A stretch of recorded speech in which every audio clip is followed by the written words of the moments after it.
அஸ்ஸலாமு அலைக்கும் வரஹ்மத்துல்லாஹி வபரகாத்துஹு. 5 நிமிடம் மதர்சா பாகம் 53. ஃப்ரெண்ட்ஸ், வீடியோக்குள்ளே போகிறதுக்கு முன்னாடி சேனலை சப்ஸ்கிரைப் பண்ணாதவங்க சப்ஸ்கிரைப் பண்ணுங்கள். அதே மாதிரி வீடியோக்கு லைக் போடுங்க. இஸ்லாமிய வரலாறு. ஈசா நபியை உயிருடன் வானில் உயர்த்துதல். ஈசா அலி இஸ்லாம் அவர்கள் பனி இஸ்ரேலர்களின் சீர்திருத்துவதற்காக ஊர் ஊராக நடந்து சென்று அல்லாஹ்வின் மார்க்கத்தை பரப்புவதில் கடும் முயற்சி மேற்கொண்டார்கள். இந்த முயற்சியால் நாளுக்கு நாள் மக்கள் கூட்டம் இறை மார்க்கத்தை ஏற்கலானார்கள். இது தமக்கு பெரும் ஆபத்தாக மாறும் என யூதர்கள் கருதி தம் அரசனிடம் சென்று ஈசா இஸ்லாம் அவர்கள் மீது புகார் கூறினர். மேலும் இந்த மனிதர் தௌராத்தை மாற்றி போதித்து மக்களை வழி கெடுக்கின்றார் என்று குற்றம் சாட்டினார். இணை வைக்கும் கொள்கை கொண்ட அந்த அரசன் ஈசா அலி இஸ்லாம் அவர்களை கைது செய்து கழுமரத்தில் ஏற்றிட உத்தரவிட்டான். ஒரு முறை தமது சீடர்களுடன் ஒரு வீட்டில் ஈசா அலி இஸ்லாம் அவர்கள் தங்கியிருந்த போது யூதர்கள் கொலை வெறியுடன் அந்த வீட்டை சூழ்ந்து கொண்டனர். சீடர்கள் அனைவரும் உயிருக்கு பயந்து ஓடிவிட்டனர். இந்நிலையில் ஈசா அலி இஸ்லாம் அவர்களை கைது செய்வதற்காக தங்களின் ஒரு நபரை உள்ளே அனுப்பினார்கள். இதற்கு முன்னரே அல்லாஹு தாலா தமது நபியை வானில் உயர்த்தி கொண்டான். வீட்டின் உள்ளே வந்த யூதனை ஈசா அலி இஸ்லாம் அவர்களை போன்று உருமாற்றி விட்டான். இதை அறியாத யூத சமுதாயம் தமது ஆளையே கழுமரத்தில் ஏற்றியது. அன்னலாரின் அற்புதம். கடிதம் பற்றி அறிவிப்பு.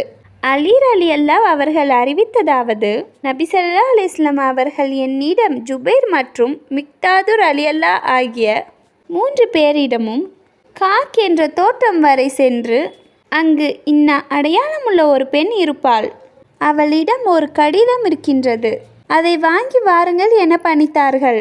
இவ்வாறே நாங்களும் மூவருமாக குதிரையில் வேகமாக சென்று அந்த பெண்ணை பிடித்து கடிதத்தை கேட்டோம்.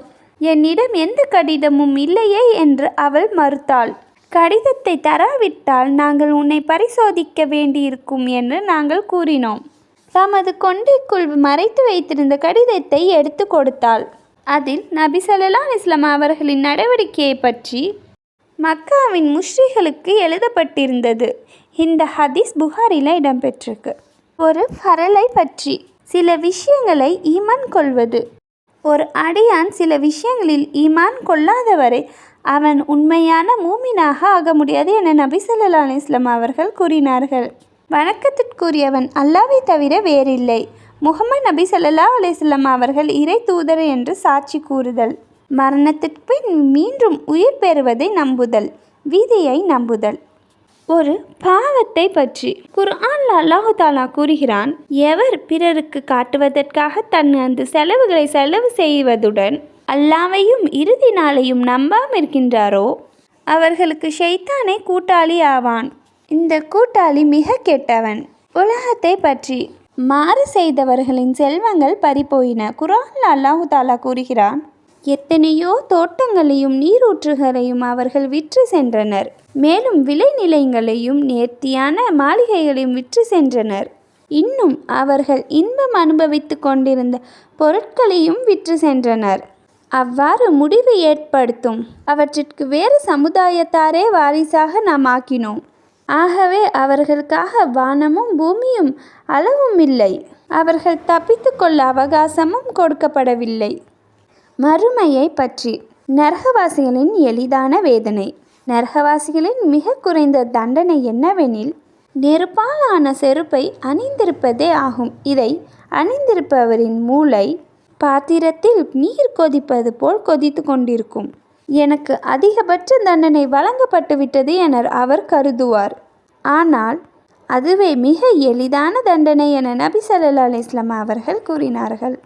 அன்னலாரின் அறிவுரை. பாகப்பிரிவினை செய்யும் கல்வியை கற்றிடுங்கள்.